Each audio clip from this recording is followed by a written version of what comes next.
50 सालों से भी ज्यादा हर साल जनवरी में ये परिषद, एक हफ्ते की परिषद होती है, और वो इतनी महत्वपूर्ण हो चुकी है कि पूरी दुनिया दावोस शहर शहर को इस समिट के लिए जानती है। और पूरी दुनिया में इस समिट का, इस परिषद का बहुत ही ज्यादा इफेक्ट है, प्रभाव है। क्यों है ऐसा कि क्यों लोग यहाँ इस दावोस की परिषद को जानना चाहते हैं, उसको अटेंड करना चाहते हैं? सभी लोग जो बड़े बड़े इन्फ्लुएंशियल लोग हैं वो यहाँ आके इसको अटेंड करते हैं, समझते हैं। तो सर सबसे पहले तो ये जो परिषद है, ये जो दावोस समिट जिसे कहते हैं, वो एक एनुअल, ये वार्षिक एक परिषद है। और उस संस्था का नाम है, जिस संस्था की ये वार्षिक परिषद है, उसका नाम है वर्ल्ड इकोनॉमिक फोरम, जिसे हिंदी में हम विश्व आर्थिक मंच ऐसा भी कहते हैं। दोस्तों ये मंच इसलिए बना है कि जिस मंच के ऊपर पॉलिटिशियन यानी प्राइवेट और पब्लिक, यानी पूरी गवर्नमेंट और जो प्राइवेट में काम कर रहे हैं वो सब लोग, अलग अलग डिपार्टमेंट के अलग अलग सेक्टर के लोग इकट्ठा आए, एक मंच पे आए, और उस मंच से हम दुनिया को बेहतर करें। इनफैक्ट अ, अ, इस ऑर्गेनाइजेशन का अगर अगर आप ऑर्गेनाइजेशन का अगर आप मिशन स्टेटमेंट देखेंगे, तो मिशन स्टेटमेंट भी ये है कि, एक सेकंड,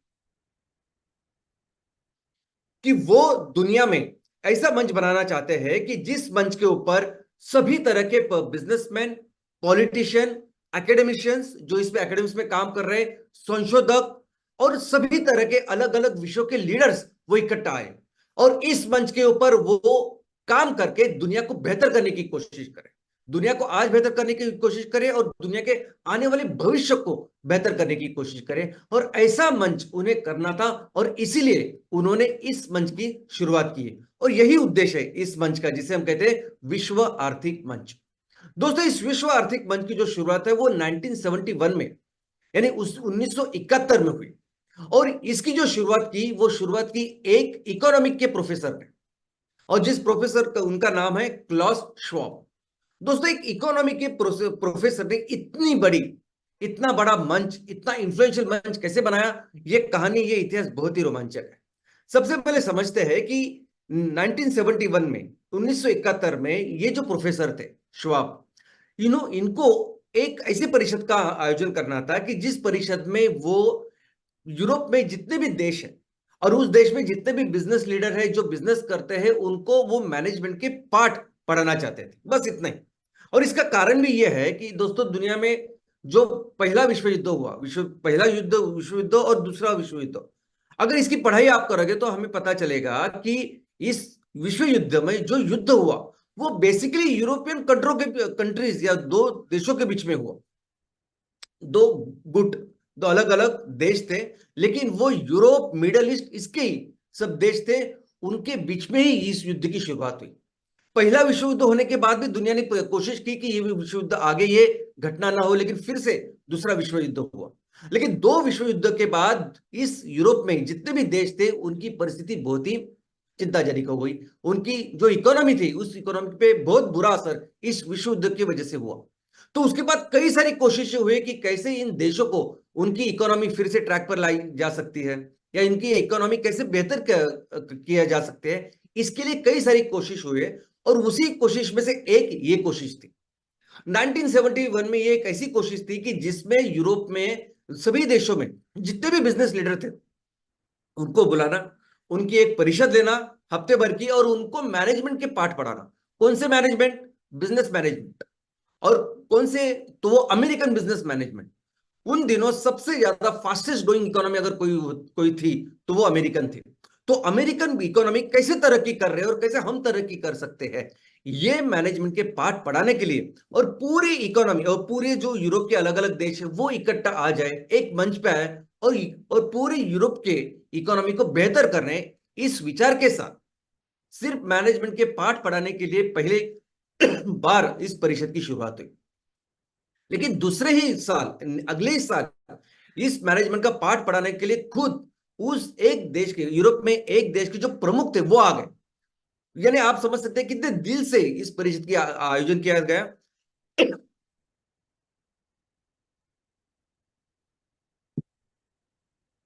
और किस तरीके से ये सभी लोग इन्वॉल्व होकर काम कर रहे थे।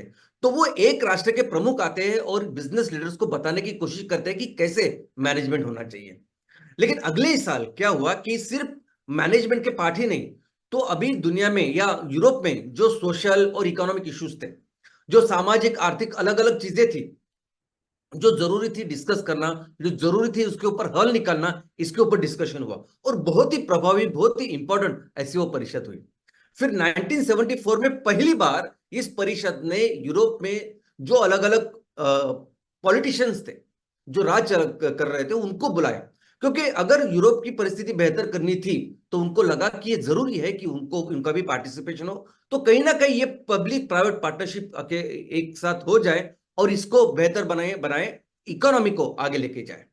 और तब से लेके अभी तक अगर आप देखोगे कि ये मंच इस तरह से काम कर रहा है कि इस ये मंच अभी सिर्फ यूरोप के लिए ही नहीं रहा, धीरे धीरे करके दुनिया के कई सारे लोग, कई सारे अलग अलग देश के लोग यहां आने लगे, इश्यूज डिस्कस करने लगे कि कैसे इकोनॉमी को बेहतर किया जा सकता है, कैसे अभी आज के जो सामाजिक या आर्थिक विषय है, कैसे उसको बेहतर किया जाता है, कैसे उसको प्रॉब्लम को सॉल्व किया जा सकते हैं। तो ऐसे कई सारे विषयों की शुरुआत इस परिषद में होने लगी, इस परिषद में डिस्कशन होने लगा और उसका सॉल्यूशन भी निकलने लगा।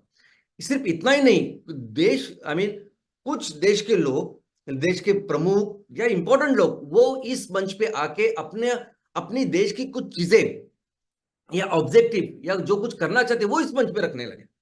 वो बताने लगे कि हमें हमारे देश में ये चीजें और हमें ये करना है। अभी ऐसा क्या हुआ कि इस मंच के ऊपर इतने सारे लोग आने लगे, इतने सारे लोग डिस्कस करने लगे, अपनी जी चीजें हैं, अपने देश की चीजें यहां रखने लगे और सॉल्यूशन ढूंढने लगे। ऐसा क्या हुआ? तो दोस्तों ये मंच धीरे धीरे करके इतना प्रभावी हो गया कि हर साल इसने कुछ ना कुछ सॉल्यूशन दुनिया के सामने रखा। हर साल दुनिया के महत्व या इंपॉर्टेंट जैसे कुछ इश्यू तो उसको सॉल्व करने लगा। कुछ इंपॉर्टेंट चीजें मैं आपके सामने रखना चाहता हूं। जैसे 1988 में दोस्तों दो देश, ग्रीस और तुर्की, ये दो देश ऐसे थे कि ऑलमोस्ट युद्ध के कगार पे थे। लेकिन इस मंच के ऊपर दोनों के राष्ट्र प्रमुख, दोनों के नेता आ गए, इन्होंने डिस्कशन किया और इस मंच की वजह से, इस डिस्कशन की वजह से उनका युद्ध टला। दाउस डिक्लेरेशन के नाम से ये जो डिक्लेरेशन है, ये उस साल ये बहुत फेमस है। उसके बाद 1992 में साउथ अफ्रीका ऐसा देश है कि जो देश पूरी दुनिया में सिर्फ फेमस था ये वंश भेद के लिए। उधर काले और गोरे, इनका बहुत ही भेदभाव, यानी आप घूम नहीं सकते थे, ऐसी चीजें थी। और उस साउथ अफ्रीका में जो राज चल रहा था वो सिर्फ गोरे लोग उस पर राज कर रहे थे।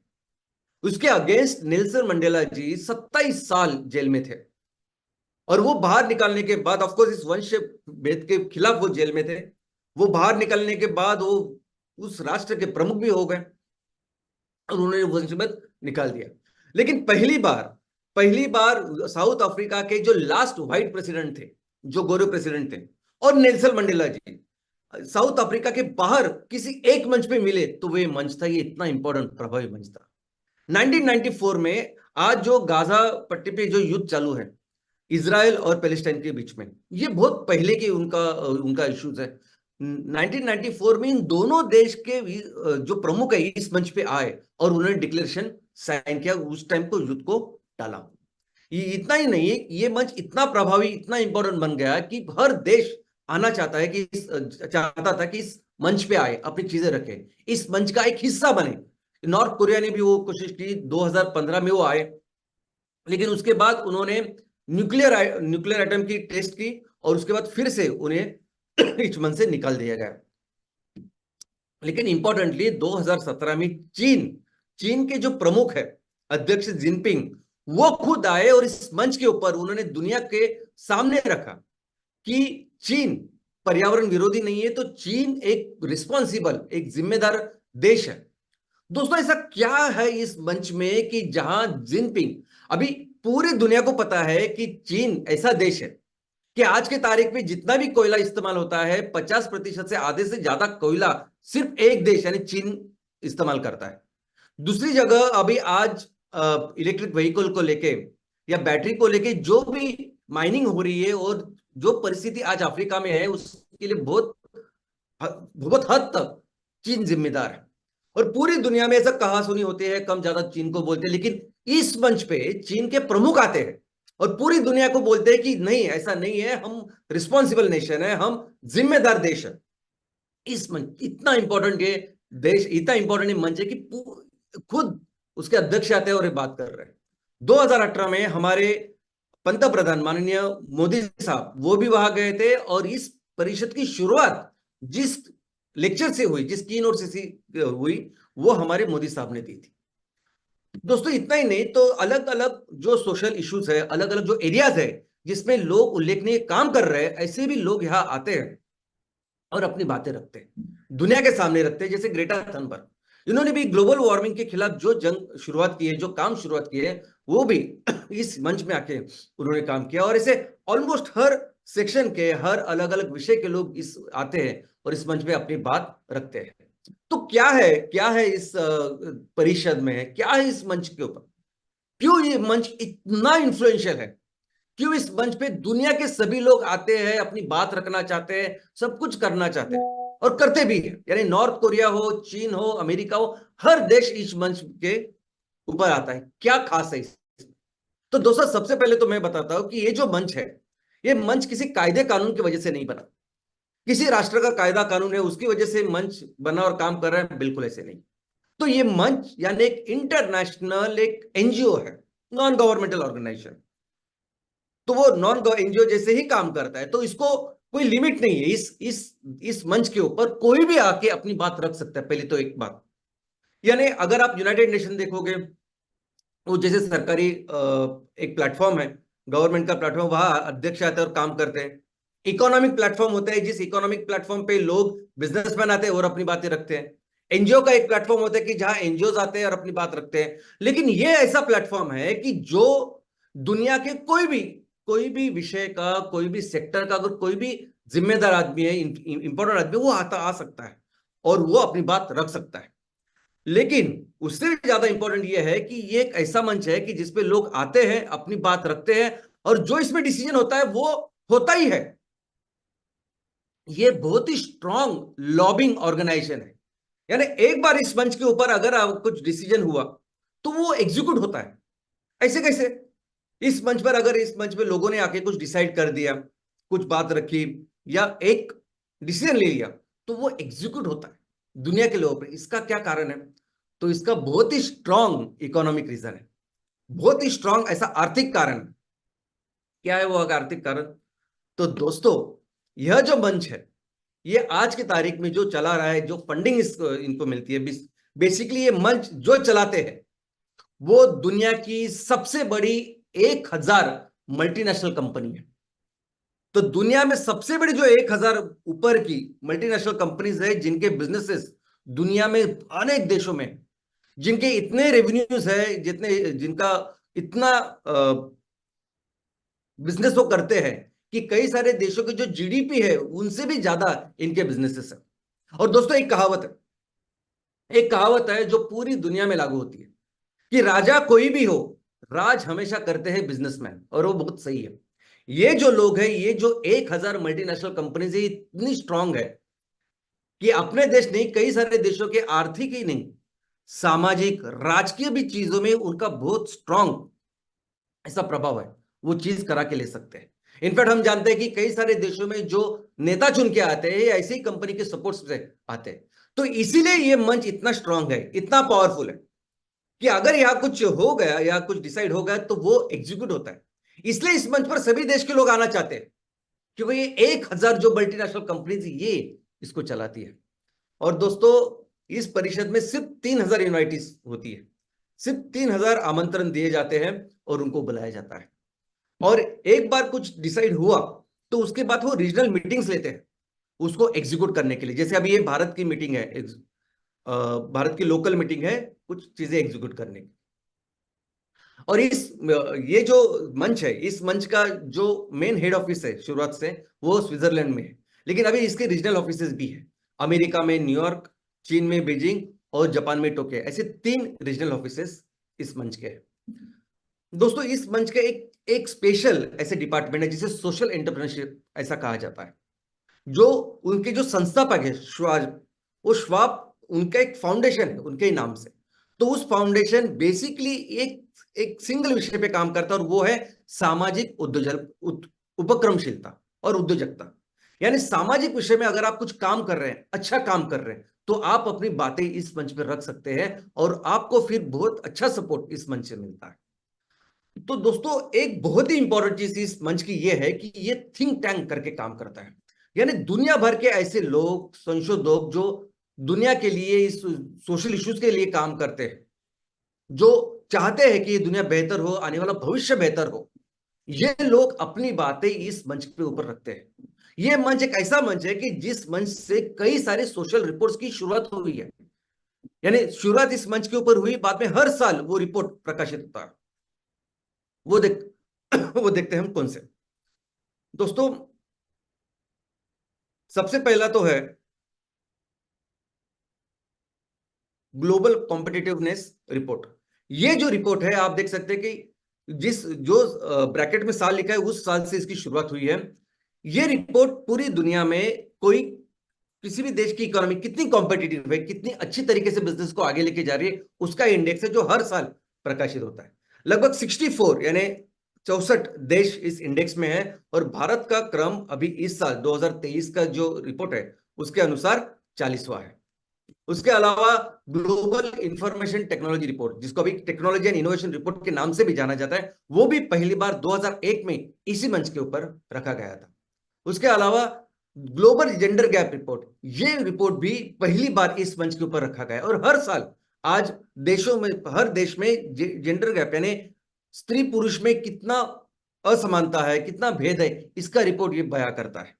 146 146 इतने देश है इस इंडेक्स में और भारत का क्रम 2023 में ये 127वां था। इसके अलावा ग्लोबल रिस्क रिपोर्ट, ये रिपोर्ट 2006 से इस मंच के ऊपर इसकी शुरुआत हुई और हर साल ये रिपोर्ट आता है। और ये रिपोर्ट क्या है, तो हर साल इस दुनिया को किससे ज्यादा खतरा है, आगे के 2 साल में सबसे ज्यादा खतरा किससे है, आगे के 10 साल में सबसे ज्यादा खतरा संकट कौन सा है, ये रिपोर्ट ये दुनिया को बताता है, इस मंच को बताता है। दोस्तों अगर आप देखोगे 2023 में सबसे बड़ा खतरा, आने वाला सबसे बड़ा संकट कौन सा है जो इस रिपोर्ट में लिखा गया है 2023 में, तो आप देख सकते हो कि स्क्रीन के ऊपर राइट साइड में ऊपर जो सबसे बड़ा लाल है वो सबसे बड़ा खतरा है। और वो खतरा क्या है, एनर्जी सप्लाई क्राइसिस। यानी आज हम देख रहे हैं कि सबसे बड़ा जो दुनिया का संकट हम कह सकते हैं कि दुनिया जिसकी वजह से अभी बर्बादी के कगार पे है, वो है क्लाइमेट चेंज। और वो किसकी वजह से है, वो है फॉसिल फ्यूल की वजह से, जीवाश्म ईंधन की वजह से। और इतना ये होने के बावजूद आज अगर दुनिया के सबसे बड़ी जो ऊर्जा और ईंधन का जो सोर्स है, जिसके ऊपर हम 100% अभी भी रिलाय करते हैं, डिपेंडेंट है, वो जीवाश्म ईंधन ही है। और ये सबसे बड़ा संकट इस रिपोर्ट में कहा गया है कि आज भी कोई भी दूसरा पैरेलल या कोई भी दूसरा ऐसा ऑप्शन दुनिया के सामने नहीं है। हम जितने भी रिन्यूएबल के बारे में बोल रहे हैं, लेकिन सबसे इंपॉर्टेंट जो खतरा है वो यही है कि हमारी डिपेंडेंसी आज भी जीवाश्म ईंधन के ऊपर उतनी है और कोई भी सोल्यूशन अभी नहीं रहा। और आने वाले दिनों में इसी चीज की वजह से एमसीएल जैव ईंधन का बहुत बड़ा रोल आने वाले दिनों में होने वाला है। इसके अलावा global travel and tourism report, इस रिपोर्ट की भी शुरुआत हुई इस मंच के ऊपर और हर साल टूरिज्म सेक्टर का ये रिपोर्ट दुनिया के सामने रखा जाता है। इसके अलावा ग्लोबल एनेबलिंग ट्रेड रिपोर्ट, जो ट्रेड एंड डेवलपमेंट रिपोर्ट के नाम से आगे जाना गया, वो भी पहली बार इस मंच पे रखा गया। 2020 में एक स्पेशल रिपोर्ट इस मंच ने दुनिया के सामने रखा और उस रिपोर्ट का नाम था नेचर रिस्क राइजिंग। यानी इस रिपोर्ट में इस मंच ने पूरी दुनिया को बताया कि 50% से भी ज्यादा जो बिजनेसेस चल रहे हैं वो डायरेक्टली डिपेंडेंट है नेचर के ऊपर। और अगर नेचर को कुछ होता है, अगर पर्यावरण की हम ख्याल नहीं रख रहे हैं, तो इसका मतलब ये डायरेक्टली असर करने वाला है हमारे बिजनेसेस के ऊपर। तो इसलिए बहुत जरूरी है कि हम अपने पर्यावरण का ख्याल रखें। ये इंपॉर्टेंट चीज उन्होंने दुनिया के सामने रखी। दोस्तों इस मंच के ऊपर कई सारे ऐसे इनिशिएटिव्स की शुरुआत हुई है जो पूरी दुनिया के लिए बहुत अच्छा काम कर रही है। सबसे पहला जो सेक्टर है वो है स्वास्थ्य, हेल्थ। 2017 में इस मंच ने global initiative to fight epidemics इसकी शुरुआत की थी। यानी संसर्ग जन्य जो रोग है उसके खिलाफ लड़ाई या इनिशिएटिव, उपक्रम। और वो उपक्रम उन्होंने 2017 के बाद में शुरुआत की, लेकिन 2020 में जब कोरोना आई, बहुत बड़ा काम इस मंच ने किया, इस उपक्रम ने किया। उसके बाद सोसाइटी में, सोशल इश्यूज में वाटर इनिशिएटिव, ऐसा इनिशिएटिव इन्होंने ऑलमोस्ट सभी देशों में किया है। पार्टनरिंग अगेंस्ट करप्शन, करप्शन के खिलाफ भी उन्होंने एक उपक्रम शुरुआत की है, जिसमें भी ऑलमोस्ट 150 देश शामिल है। इसके अलावा उनका सबसे ज्यादा काम, सबसे ज्यादा उनके उपक्रम अगर किसी चीज में चल रहे हैं, किसी इश्यू में चल रहे हैं, तो वो है एनवायरनमेंट ऑन क्लाइमेट चेंज। यानी उन्होंने एक ऐसा उपक्रम शुरू किया है कि ऐसे कौन से बिजनेसेस हम कर सकते हैं कि जो तरक्की भी कर सकते हैं और ये क्लाइमेट चेंज का खतरा भी कम कर सकते हैं। तो इसके ऊपर वो एक्शन प्लान अभी कर रहे हैं, और दोस्तों हम एक्चुअली वो काम कर रहे हैं, एमसेल वो काम कर रही है। दूसरा, एनवायरनमेंट में उन्होंने एक सर्कुलर इकोनॉमी के ऊपर उपक्रम शुरू किया कि ऐसी सर्कुलर इकोनॉमी हो कि जिसमें हम रॉ मटेरियल का जो इस्तेमाल करें उसको यूज करें, फिर से वो खत्म होने के बाद फिर से उसका रॉ मटेरियल करके इस्तेमाल करें। इसका मतलब है रिसाइकल, रिड्यूस, रीयूज। तो इसके ऊपर ये काम कर रहे हैं, सर्कुलर इकोनॉमी के ऊपर काम कर रहे हैं, और बेसिकली हमारा जो फोकस है वो वही है। एनवायरनमेंट में और एक इंपॉर्टेंट उपक्रम वो कर रहे हैं, वो है अर्थ बायोजीनोम प्रोजेक्ट। इस पृथ्वी के ऊपर जितने भी जीव है, जितने भी सजीव है, उनका जीन का कोड निकालना, ये इस उपक्रम का उद्देश्य है। इसके अलावा उन्होंने प्लास्टिक पोल्यूशन को पूरी तरह से एलिमिनेट करना 2050 तक, ये उपक्रम तो उन्होंने लिया है और उसके लिए ये काम कर रहे हैं। उसके अलावा इस पर्यावरण के लिए 1 ट्रिलियन यानी 1 लाख करोड़ इतने पेड़ लगाना, ये भी उनका एक उपक्रम है। इन्होंने एक ग्रेट रिसेट नाम का एक उपक्रम की शुरुआत की है कोरोना के बाद। कोरोना की वजह से जो इस पूरी इकोनॉमी जो डिरेल हो गई, डिस्टर्ब हो गई, उसको फिर से ट्रैक पे लाना, इसके लिए ये उपक्रम काम कर रहा है, जिसका नाम है द ग्रेट रिसेट। तो दोस्तों ये सब चीजें इस मंच के ऊपर होती है, इसलिए ये मंच इतना इंपॉर्टेंट है। तो चलिए देखते हैं कि इस साल इस मंच के ऊपर क्या हो रहा है। तो सबसे पहले तो इस साल इस परिषद की जो थीम है, इस साल की जो थीम है, वो है रीबिल्डिंग ट्रस्ट। दोस्तों आज हमारे सामने ऐसी परिस्थिति है कि कई सारे देशों में आपसी तनाव है, टेंशन है। दूसरी तरफ कई सारे देशों के बीच में युद्ध चल रहा है, रशिया यूक्रेन का युद्ध है या इजराइल पैलेस्टाइन का युद्ध है। ऐसे में क्लाइमेट चेंज का जो संकट है वो दुनिया में हर हर देश में हर जगह है।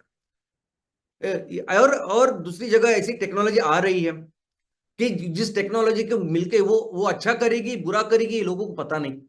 तो ऐसी जो परिस्थिति बनी हुई है, इस परिस्थिति में हम सब लोग एक मंच पे आए, एक दूसरे के साथ बात करें और एक दूसरे का भरोसा कायम करें। यही उद्देश्य है इस साल के परिषद का। और इस उद्देश्य को लेकर सबसे पहला काम, जो महत्वपूर्ण जो ऑब्जेक्टिव है इस परिषद का, वो है security and cooperation in fragmented world. तो ये जो अभी तनाव है, ये जो युद्ध की परिस्थिति है, युद्ध चल रहा है, ये इस मंच का पूरी दुनिया को कहना है कि आपके जो भी प्रॉब्लम्स है, इश्यूज है, आप आइए इस मंच पे बैठिए और लोगों के बेहतर भविष्य के लिए, लोगों की आज के अच्छे के लिए हम मिलके इस चीजों को सॉल्व करते हैं। ये पहला उनका उद्देश्य है। दूसरा उद्देश्य है कि क्रिएटिंग जॉब्स एंड ग्रोथ। दोस्तों अभी क्या हो रहा है, हम लोग कुछ सालों से अगर आप पीछे मुड़ के देखेंगे तो पिछले 4-5 सालों से हम देख रहे हैं कि बहुत बड़ी बड़ी कंपनियां कई सारे अपने जो एम्प्लॉयमेंट है उसको कम कर रहे हैं। अनेक सारे लोगों को, हजारों लोगों को उन्होंने काम से निकाल दिया है। इसका कारण ऑफकोर्स ऑटोमेशन है, नई नई टेक्नोलॉजी आ रही है, एआई आ रहे हैं, आर्टिफिशियल इंटेलिजेंस।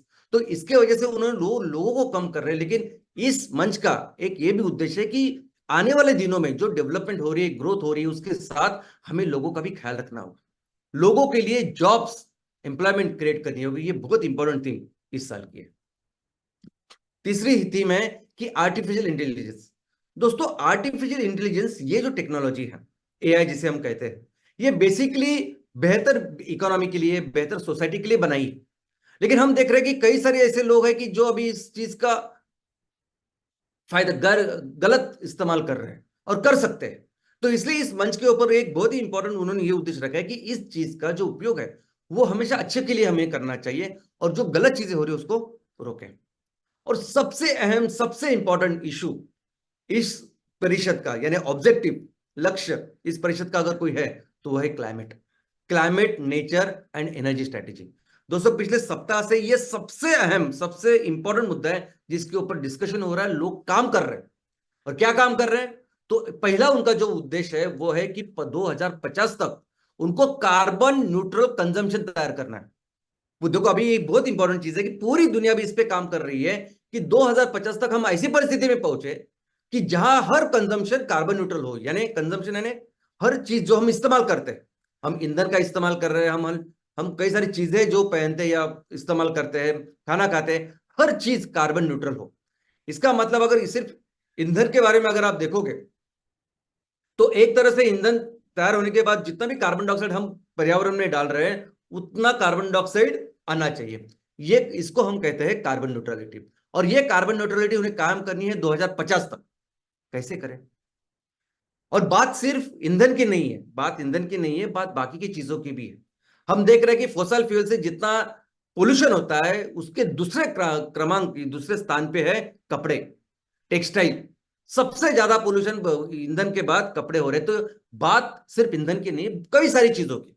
अभी वो ईंधन के ऊपर काम कर रहे हैं क्योंकि क्या कि कोई कोई सोल्यूशन ही नहीं नजर आ रहा है। और दोस्तों ऐसे दिनों में सिर्फ एक ही सोल्यूशन है जो आने वाले दिनों में पूरी दुनिया उसके ऊपर जाने वाली है, और वो है ये, वो है हमारा बायोफ्यूल्स, एमसीएल बायोफ्यूल्स। दोस्तों ये जो नेपियर ग्रास है ना, ये एक्चुअली ओनली सॉल्यूशन है जो कार्बन न्यूट्रल इकोनॉमी की तरफ दुनिया को लेके जाएगा। ये वो ग्रास, ये जो वनस्पति है, जिस जिस वनस्पति से जब हम ईंधन तैयार करेंगे, जब उसको जलाएंगे, उस जलाने के बाद जो भी हवा, जो भी कार्बन डाइऑक्साइड तैयार होगा, ये कार्बन डाइऑक्साइड तो कंजम्पशन ले गए, लेकिन नेपियर ग्रास तो इतना सही और इतना एक वरदान के जैसा बायोमास है कि वो सिर्फ वो कार्बन डाइऑक्साइड नहीं लेगा। तो इस दुनिया में, इस पर्यावरण में जो कार्बन डाइऑक्साइड ऑलरेडी तैयार है, जो कचरा भरा हुआ है जिसकी वजह से ग्लोबल वार्मिंग हो रही है, उसको भी कम करेगा। और उसे कहते हैं कार्बन सिक्वेस्ट्रेशन। वो वो वो हवा से वो कार्बन लेगा और जमीन में गाड़ देगा। और जमीन में जब कार्बन की मात्रा बढ़ती है तो जमीन में वो और सुपीक और फर्टाइल हो जाता है। तो इतना बेहतर ऑप्शन है, दूसरा कोई ऑप्शन ही नहीं है। आज रिन्यूएबल के नाम में जो भी सोलर के ऊपर काम हो रहा है, जो भी विंड के ऊपर काम हो रहा है, ये बिल्कुल कार्बन न्यूट्रल नहीं है। और ये बस कुछ दिनों की बात है कि हम ये सॉल्यूशन पूरी दुनिया के सामने रखने वाले हैं। दोस्तों दूसरा इनका लक्ष्य है, जिस परिषद पूरी इसके ऊपर काम करे, दूसरा लक्ष्य है कि ग्लोबल एक्सेस, पूरी दुनिया में जितने भी लोग रहते हैं उनको एक्सेस होना चाहिए क्लीन एनर्जी, एनर्जी, वाटर और फूड। अगर मैं एनर्जी की बात करूं, ईंधन की बात करूं, तो दोस्तों आज जितनी भी अलग अलग तरह की एनर्जी लगती है, एक बिजली में लोगों ने एक अच्छी प्रगति की है, लेकिन सबसे इंपॉर्टेंट इशू आज दुनिया के जो सामने है वो है रसोई का ईंधन। इस साल यानी 2023 में जो यूनाइटेड नेशन का भी रिपोर्ट आया, उनके भी जो सस्टेनेबल डेवलपमेंट गोल के ऊपर वो काम कर रहे हैं, 2030 तक उन्हें काम करना है, वो देख रहे हैं कि सबसे बड़ा प्रॉब्लम जो आज उनको अगर कोई है तो रसोई का ईंधन ही है। यानी हर चीजों पे उन्होंने प्रगति करके रखी है, लेकिन रसोई के ईंधन की कुछ सोल्यूशन ही नहीं नजर आ रहा। और इसके ऊपर वो मंच काम कर रहा है, और ये बहुत इंपॉर्टेंट है। और ऐसे ऐसे वक्त ये जो हमारा प्रोडक्ट है, आप समझ सकते हैं कितना अहम है, कितना इंपॉर्टेंट है, और किस तरीके से सपोर्ट अभी इस प्रोडक्ट को आने वाले दिनों में पूरी दुनिया देने वाली है, क्योंकि यही सॉल्यूशन है सस्टेनेबल। ये ऐसा सॉल्यूशन है कि ये जहां जहां आज 40% लोग, 40% जनता दुनिया की, उनके पास रसोई का ईंधन नहीं है। अच्छा, वो बायोमास का इस्तेमाल कर रही है, वो गोबर का इस्तेमाल कर रही है, जो बहुत गलत है। और ऐसी परिस्थिति में जहां वो पूरी दुनिया डिस्कस कर रही है, वहां हम ये सॉल्यूशन लेके अभी दुनिया में काम कर रहे हैं। ये बहुत अहम है, ये बहुत इंपॉर्टेंट जो आने वाले दिनों में काम करेगा। इनफैक्ट बिजली की भी मैं बात करूं कि बिजली की कनेक्टिविटी शायद आ गई है, पहुंच गई है। और किस तरह से कनेक्टिविटी जाती है, तो बड़े बड़े हम लोग पिलर्स, वो ट्रांसमिशन टावर्स खड़े करते हैं और वहां बिजली जाती है। जाते जाते वो 20%, 30% बिजली उसमें ही खत्म हो जाती है ट्रांसमिशन में। ये तरीका ही नहीं है। तरीका यह है कि आने वाले दिनों में एमकोल के साथ हर गांव, हर शहर अपनी खुद की बिजली तैयार करे, डिसेंट्रलाइज वे में। और वो पहाड़ों का इलाका हो या कोई भी इलाका हो, वहां खुद बिजली तैयार होगी जो सस्टेनेबल होगी। यही सॉल्यूशन है, सस्टेनेबल सॉल्यूशन जो हम सामने रखेंगे दुनिया के। और यही नहीं, जो अभी दुनिया को हंगर फ्री यानी दारिद्र्य निर्मूलन करना है या भूखमरी से उनको बचाना है, इसके लिए भी जो दुनिया में जो एम्प्लॉयमेंट जनरेट करनी है, वो भी उसी तरीके से होगी जिस तरीके से हम काम कर। इनफैक्ट अभी इस पहले ही दिन, इस जो परिषद का आखिरी दिन है, लेकिन पहले ही दिन इस परिषद में एक रिपोर्ट रखा गया है, उसका नाम है ऑक्सफैम इनइक्वलिटी, यानी विषमता का रिपोर्ट। अब ये रिपोर्ट पूरी दुनिया में, ये आई मीन पूरी दुनिया में ये संगठन काम करता है, ऑक्सफैम इंटरनेशनल करके इस संगठन का नाम है, यूनाइटेड नेशन के अंडर ये काम करता है।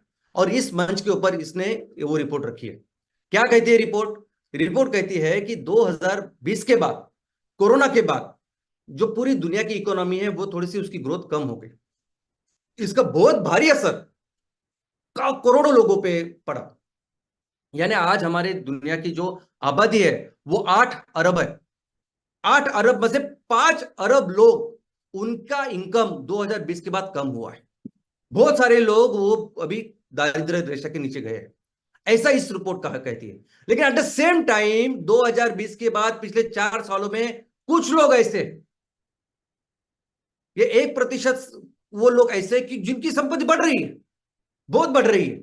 सबसे पहले जो ऊपर के 5 लोग हैं उनकी तो डबल हो गई है, यानी 400 बिलियन उनकी थे, वो अभी 869, यानी डबल से भी ज्यादा उनकी संपत्ति हो गई। तो एक तरफ अगर इकोनॉमिक स्लो भी हो रही है, तो एक तरफ करोड़ों लोग, उनकी उनकी उनकी आमदनी कम हो रही है, वो ज्यादा गरीब हो रहे हैं, और जो अमीर है वो ज्यादा अमीर हो रहे हैं। इस रिपोर्ट में लिखा गया है कि इसका प्रॉब्लम है, इसका कॉज, इसका कारण है कि जिस तरीके से बिजनेस होते हैं पूरी दुनिया में, पूरी दुनिया में जिस तरीके के बिजनेस है वो गलत है। अमीर और ज्यादा अमीर हो रहे हैं, बिजनेसेस का सेंट्रलाइजेशन हो रहा है, सेंट्रलाइजेशन। कुछ लोग ही, बिजनेस लोग ही वो कर रहे हैं। और जब बिजनेस की वो साइकिल होती है, इस बिजनेस के साइकिल में कभी भी लोगों को, आम लोगों को शामिल ही नहीं करते कोई। पूरी दुनिया के सामने ये प्रॉब्लम है, और पूरी दुनिया का ये प्रॉब्लम और ये कारण इस ऑक्सफैम रिपोर्ट ने अभी इस हफ्ते दुनिया के सामने रखा। और ऐसे दिनों में, ऐसी परिस्थिति में जब हम ये काम कर रहे हैं, तो अंदाजा ही नहीं किसी को कि कितना महत्वपूर्ण नहीं है। ये एक्चुअल सॉल्यूशन है दोस्तों। पता है कि ये सब ऐसे इस तरीके से जब हम काम कर रहे हैं, मुझे, हमें तकलीफ हो रही है, आपको तकलीफ हो रही है, ठीक है, अभी इनिशियली कुछ दिनों के लिए तकलीफ होगी, ठीक है, लेकिन ये सॉल्यूशन है जो आने वाले दिनों में दुनिया के लिए बहुत इंपॉर्टेंट है। अभी मुझे बताइए कि जैसे एंटरप्रेनर होते हैं, अभी अपनी स्टोरी लीजिए, एमसीएल की स्टोरी लीजिए आप। जब एमसीएल के प्रमोटर्स है, संस्थापक है, मैं हूं, डॉक्टर लवेश सर है, प्राची मैडम है, क्या करेंगे कोई अगर ऐसे ही कोई कुछ प्रोडक्ट खोज करते हैं, कुछ प्रोजेक्ट लगाते हैं, एक प्रोजेक्ट, कुछ आइडिया लेके आते हैं, तो क्या करते हैं वो? अमीर लोगों के साथ जाते हैं, वहां जाते हैं, उनसे पैसा लेते हैं और बिजनेस बढ़ाते हैं, प्रोजेक्ट लगाते हैं, और उनका जो पैसा है वही 10 गुना, 20 गुना, 50 गुना करते हैं। ऐसा ही होता है ना। और यही कारण है ना कि जिसकी वजह से विषमता बढ़ रही। अभी इस परिस्थिति में सामान्य जो लोग आते ही नहीं, बिल्कुल आते नहीं। और ऐसे परिस्थिति में हमारा कहना है कि हमारी एक सोच है कि हम क्यों ना हमारे इस ग्रोथ के साथ लोगों को शामिल करें। क्यों ना मैं एक छोटे छोटे, वो 50,000 के यूनिट, 1,000 शेयर्स के यूनिट में बनाऊं और लोगों को दूं। आधे लोग हमको बुरा बोलते हैं, आधे लोग बोलते हैं क्या चल रहा है, ये कैसे हो रहा है। मुझे पता है, हमें पता है कि वो शायद भला बुरा करेंगे, लेकिन कुछ दिनों के बाद जब इन लोगों का अगर 50,000 रुपए हम 10 लाख या उससे ज्यादा बना के देंगे, ये कितना बड़ा आशीर्वाद होगा। आने वाले लोग बोलेंगे कि एमसीएल ने कितना अच्छा काम किया। भले ही आज जिनको समझता नहीं वो अपनी बात करते रहे, लेकिन हमें पता हम क्या कर। लोग बोलते हैं कि, मेरे दोस्त लोग बोलते हैं कि आप इतना टैक्स भरते हो, यानी वो शेयर्स भी लेने के बाद 20% कैपिटल गेन टैक्स भरना पड़ता है। कौन इतना खर्चा करता है? क्या जरूरत है करने की? लेकिन जरूरत है। अगर है हम काम नहीं करेंगे, इस तरीके के बिजनेस नहीं करेंगे, तो ये विषमता कभी भी दूर नहीं होगी। कभी भी ये जो लोग हैं अपने साथ कैसे आएंगे, कैसे उनकी तरक्की होगी? दोस्तों, ये जो बिजनेस मॉडल है, ऐसे बिजनेस मॉडल कोई नहीं करता। कोई नहीं इतने लेवल पे जाके लोगों के साथ मिलके काम करने की कोशिश करता है। भले ही उसमें बहुत इश्यूज आते हैं इनिशियली, कोई भी अलग काम करने के लिए आते हैं चैलेंजेस, लेकिन कोई ऐसा नहीं करता। दुनिया में अगर किसी को भी फैक्ट्री लगानी है ना, वो किसी भी जो ऑलरेडी बिजनेस कर रहा है, कोई भी बिजनेस, उसके साथ बैठेगा और किसी इंडस्ट्रियल एरिया में जाएगा और फैक्ट्री लगाएगा। ऐसे जाना, लोगों के साथ बात करना, सैटरडे सेशन की बात करना, कोई करता ही नहीं है। लेकिन जरूरी है ना, जरूरी है। हमारा हमारा जो संकल्प है कि हमारे तहसील में आखिरी जो इंसान है ना, आखिरी जो घर है, उसको एक अच्छा इनकम, सस्टेनेबल इनकम मिलना चाहिए। अभी इस सोच से, इस विचार से जब हम लोग हैं, तो जरूरी है सब काम करना है, और यही सोल्यूशन होने वाला है आने वाले दिनों में। आप लोग, यानी आप, हम लोग ही उस मंच पे जाएंगे और दुनिया को बताएंगे ये काम करने का तरीका है। अगर मैं जिस तालुका में कर रहा हूं, तो कंपलसरी उन लोगों को अपने साथ लेना, कंपलसरी उन लोगों को स्टेक होल्डर्स बनाना अपनी कंपनी में, और कंपलसरी मैं जितना भी प्रॉफिट कमाऊं, मैं गवर्नमेंट को टैक्स दूंगा ही, लेकिन उसके पहले उस गांव को, शहर को, तहसील को जो लगेगा ना, उसको मैं अपने अपना मेहनत करके उस प्रॉफिट से उसका इस्तेमाल करूं, जरूरी है। ये सॉल्यूशन है दुनिया को बताने के लिए। आने वाले दिनों में इस परिषद में, इस विश्व के मंच के ऊपर हम लोग जाएंगे और ये सॉल्यूशन दुनिया के सामने रखेंगे। दोस्तों, हमारा देश इतना संपन्न है कि हम कंपलसरी दुनिया के लिए 25 से 30% ईंधन बनाएंगे, तैयार करेंगे, एक्सपोर्ट करेंगे, बेचेंगे। हम ऑर्गेनिक फूड जो है उसमें कम से कम 20% हमारा हिस्सा होगा आने वाले दिनों में, ऑर्गेनिक फूड प्रोडक्ट्स में। और सस्टेनेबल प्रोडक्ट्स, सस्टेनेबल प्रोडक्ट जिसको वो कार्बन न्यूट्रल इकोनॉमी बोल रहे हैं ना, वो कर रहे हैं हम। हर कोई चीज अगर बाबू से हो रही है, किसी भी एग्रीकल्चर बेस्ड प्रोडक्ट से हो रही है, तो दैट इज कार्बन न्यूट्रल। ये चीज हम करेंगे और इसकी वजह से भारत दुनिया का नंबर 1 इकोनॉमी बनेगा। और जब हम ये चीजें दुनिया को बताएंगे, दुनिया देश, हमारा देश दुनिया का नेतृत्व करेगा, और फिर से हमारा देश दुनिया का सबसे महान ऐसा देश बनेगा।